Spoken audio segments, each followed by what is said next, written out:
اللہ تبارک و تعالی نے ہماری قدرتوں اور ہمارے اختیارات پر ایک طرح کی روک لگا دی، حتیٰ کہ معمولی سے معمولی چیز میں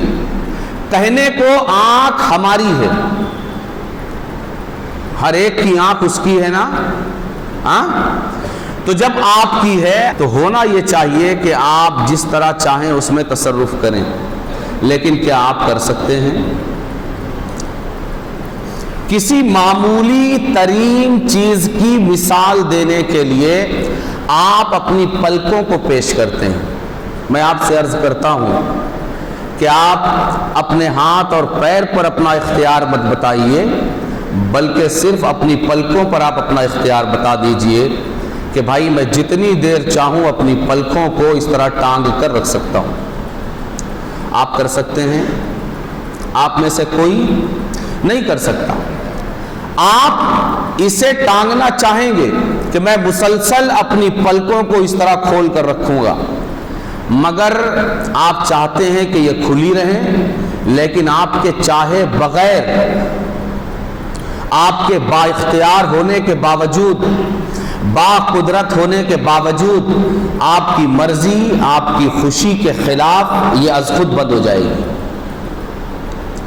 ہماری گاڑیوں میں، ہماری سواریوں میں آپ اپنی جس کار اور جس موٹر سائیکل کو لے لیں، اس میں آپ کا جو اسپیڈ میٹر ہوتا ہے، اس میں اسپیڈ کا جو لیول ہے وہ بہت زیادہ دیا ہوا ہوتا ہے، لیکن آپ نہیں دیکھیں گے کہ وہ انسان بھی جو 50-60 ہزار 70-80 ہزار روپے کی کوئی موٹر سائیکل نہیں، بلکہ 7, 8, 10, 12, 15, 20 لاکھ بھی اگر خرچ کر کے کوئی موٹر بائک اگر لیتا ہے تو وہ بھی اس کا اسپیڈ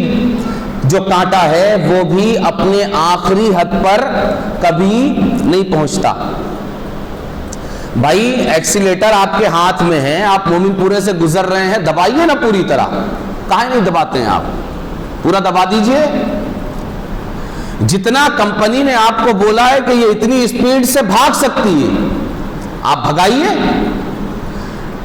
اور ظاہر ہے کہ ہر انسان چاہتا بھی ہے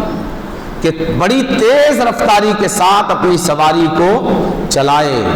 مگر اس کے باوجود کیا وہ چلاتا ہے؟ نہیں چلاتا۔ ایکسیلیٹر ہاتھ میں ہے، پیٹرول سے ٹنکی بھری ہوئی ہے، ٹائر سلامت ہیں، سڑکیں اچھی ہیں، سب کچھ اس کے اختیار میں ہے، اور ایکسیلیٹر تو اس کے قبضے میں ہے، جس کو قبضہ بولتے ہیں، وہاں ہے، یوں صرف ذرا سی حرکت دینے کی ضرورت ہے۔ کیوں نہیں دیتا؟ کیوں نہیں دیتا؟ اپنی مرضی کے خلاف اسے اپنی اسپیڈ کنٹرول کر کے چلنا پڑتا ہے۔ یہ اس کی مرضی کے خلاف ہو رہا ہے کہ میں چاہ کر بھی اپنی مرضی کی اسپیڈ پر گاڑی نہیں چلا سکتا،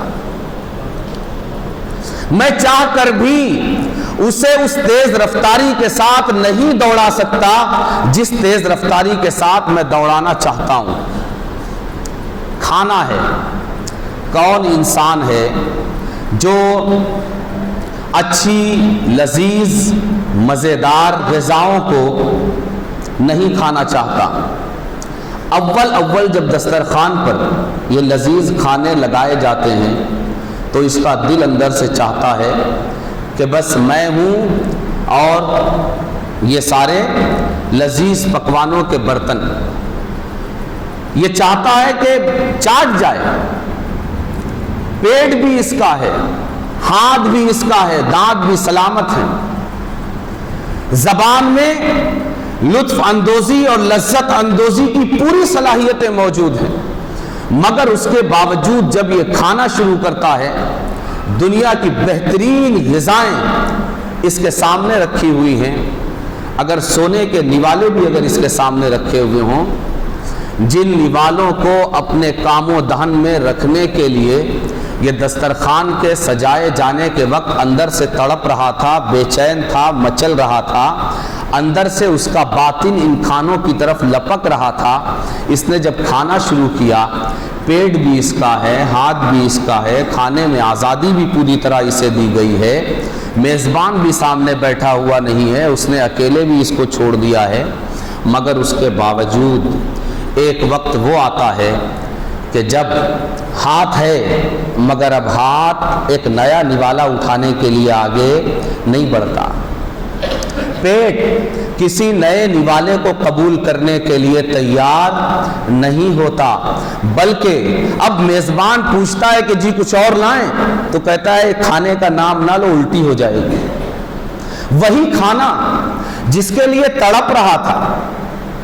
لپک رہا تھا، پریشان تھا، بھوک چلا رہا تھا، پیٹ دکھ رہا تھا، بھوک لگی تو چکر آ رہا تھا، مگر اب ایک کھانے کی خاص مقدار پیٹ میں اتار لینے کے بعد اب مزید دنیا کی کوئی نعمت آپ اس کے سامنے لا کر رکھ دو، مگر اب ہاتھ اس کا ہے، پیٹ اس کا ہے، منہ اس کا ہے۔ کہتے ہیں نا بھائی کھانا اگر کسی اور کا ہے، پیٹ تو تمہارا ہے، سنبھل کے کھاؤ، ہاں، مگر خود ایک منزل ایسی آتی ہے کہ جہاں انسان خود سنبھل جاتا ہے، اتارے نہیں اترتا، بلکہ اگر وہ کوئی اور نوالا منہ کی طرف لے جائے تو جو اندر ہے وہ بھی کیا ہوگا، باہر آ جائے گا، نیا اندر جانے کے بجائے۔ بلکہ بسا اوقات ایسا ہوتا ہے کہ آپ کہتے ہیں نا کہ میری ہک نہیں بھری، پیٹ بھر گیا، خواہش پوری نہیں ہوئی مگر پیٹ بھر گیا، اب پیٹ میں گنجائش نہیں ہے۔ آپ کھانا چاہتے ہیں مگر افسوس پیٹ آپ کا ہے مگر آپ کا ساتھ نہیں دے رہا، پیٹ آپ کا ہے مگر آپ سے بغاوت کر رہا ہے،